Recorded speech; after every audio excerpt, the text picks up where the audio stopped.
लोकसभा चुनाव और विधानसभा उपचुनाव में भले ही भाजपा ने बाजी मार ली हो, लेकिन टिकट आवंटन से असंतुष्ट कार्यकर्ताओं को साथ लेकर चलना भाजपा के लिए चुनौती बना हुआ है। हालांकि पार्टी आलाकमान सब कुछ ठीक होने का दावा कर रही है, लेकिन अंदर खाते बगावत की चिंगारी सुलग रही है। लाहौल स्पीति में पूर्व मंत्री रामलाल मार्कंडेय निर्दलीय चुनाव लड़ने की घोषणा कर चुके हैं।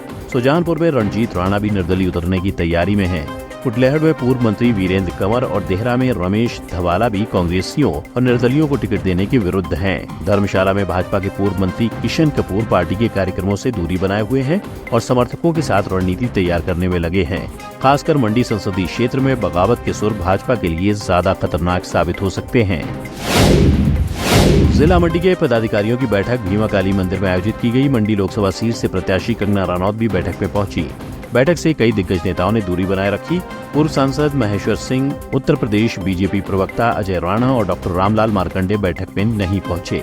मंडी लोकसभा सीट से कंगना रनौत को प्रत्याशी बनाए जाने के बाद से ही बीजेपी के कई दिग्गज नेता नाराज हैं।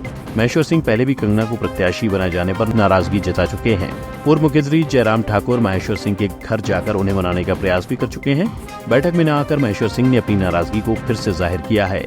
महेश्वर सिंह मंडी संसदीय सीट से टिकट के दावेदार थे और पहले भी मंडी से सांसद रह चुके हैं।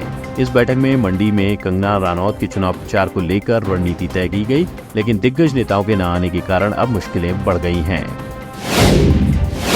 पूर्व मुख्यमंत्री जयराम ठाकुर ने मुख्यमंत्री सुखविंदर सिंह सुक्खू पर एक बार फिर हमला बोला है। जयराम ठाकुर ने तंज कसते हुए मुख्यमंत्री से सवाल किया कि सरकार की इस हालत के लिए कौन जिम्मेदार है। सरकार पर आरोप लगाते हुए ठाकुर ने कहा कि यह अपना बहुमत खो चुकी है और उसे सत्ता में बने रहने का नैतिक अधिकार नहीं है।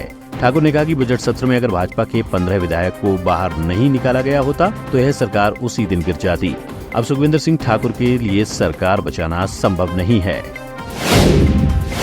हिमाचल प्रदेश कांग्रेस के कार्यकारी अध्यक्ष चंद्रशेखर का कहना है कि नेता प्रतिपक्ष जयराम ठाकुर ने राजेंद्र राणा की भाजपा में एंट्री प्रेम कुमार धूमल को नीचा दिखाने के लिए करवाई है। उन्होंने कहा कि 2017 के विधानसभा चुनाव में राजेंद्र राणा ने कांग्रेस के नेतृत्व में चुनाव लड़ा और भाजपा के उम्मीदवार प्रेम कुमार धूमल को हराया। चुनाव में भाजपा का बहुमत होने के बावजूद धूमल सीएम पद हासिल न कर सके। जयराम ठाकुर पद संभालने के बाद कभी भी धूमल के घर नहीं गए, लेकिन उपचुनाव की घोषणा होते ही जयराम को 6 साल बाद उनकी याद आ गई। राणा की एंट्री केवल धूमल परिवार को नीचा दिखाने के लिए करवाई गई है। हिमाचल पथ परिवहन निगम की बसों में अब 10% छूट नहीं मिलेगी। वॉल्वो बसों में सफर करने वाले यात्रियों को अब पूरा किराया देना होगा। पर्यटन सीजन के चलते परिवहन निगम ने यह निर्णय लिया है। सितंबर तक वॉल्वो बसों में मिलने वाली छूट बंद कर दी गई है। वहीं सोमवार से व्यावसायिक वाहनों के टोल टैक्स में भी 5 से 10 रुपए की बढ़ोतरी कर दी गई है। हालांकि कार, जीप, वैन और लाइट मोटर वाहनों के लिए शुल्क नहीं बढ़ा है। इसे लेकर राष्ट्रीय राजमार्ग प्राधिकरण ने अधिसूचना जारी कर दी है। हिमाचल प्रदेश के बिलासपुर में आज सुबह बस की चपेट में आने से एक महिला की दर्दनाक मौत हो गई। इस घटना के बाद ड्राइवर मौके से फरार हो गया। वो अभी पुलिस की गिरफ्त से बाहर है।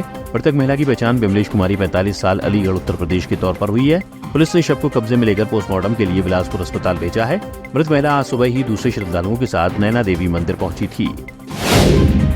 3500 करोड़ रुपए के टैक्स वसूली मामले में कांग्रेस को बड़ी राहत मिल गई है। आयकर विभाग ने सुप्रीम कोर्ट में कहा है कि वह लोकसभा चुनाव के मद्देनजर 24 जुलाई तक कांग्रेस के खिलाफ कोई दंडात्मक कार्रवाई नहीं करेगा। कांग्रेस पार्टी की याचिका पर सुनवाई करते हुए आयकर विभाग का पक्ष रखते हुए सॉलिसिटर जनरल तुषार मेहता ने पीठ के समक्ष कहा कि आम चुनाव होने वाले हैं, इसलिए विभाग किसी तरह की वसूली या दंडात्मक कार्रवाई नहीं करेगा। इस मामले की अगली सुनवाई 24 जुलाई को होगी।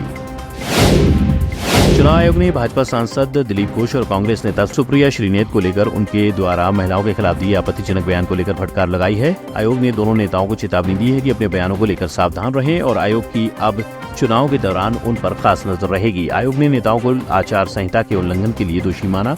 साथ ही भविष्य में सार्वजनिक बयानों को लेकर विशेष सतर्कता बरतने के निर्देश दिए हैं। घरेलू और विदेशी बाजार में सोने का भाव नई रिकॉर्ड ऊंचाई पर पहुंच गया है। विदेशी बाजार में सोने ने $2286 प्रति औंस का ऐतिहासिक स्तर छू लिया। घरेलू वायदा बाजार यानी मल्टी कमोडिटी एक्सचेंज पर सोना अप्रैल वायदा 69,487 रुपए प्रति 10 ग्राम की रिकॉर्ड ऊंचाई पर पहुंच गया। अमेरिका में ब्याज दरों में कटौती की उम्मीद बढ़ने और सुरक्षित निवेश के लिए मांग बढ़ने की वजह से सोने की कीमतों में उछाल दर्ज किया जा रहा है। NHAI का एक वाहन एक फास्टैग नियम पूरे देश में सोमवार से लागू हो गया है। इसका उद्देश्य कई वाहनों के लिए एक फास्टैग का इस्तेमाल या एक वाहन से कई फास्टैग जोड़ने को हतोत्साहित करना है। अब एक वाहन पर एक से अधिक फास्टैग नहीं लगाए जा सकेंगे। जिन लोगों के पास एक वाहन के लिए कई फास्टैग है तो 1 अप्रैल से उनका उपयोग नहीं कर पाएंगे। फास्टैग भारत में टोल संग्रह की इलेक्ट्रॉनिक व्यवस्था है और इसका संचालन NHAI करता है।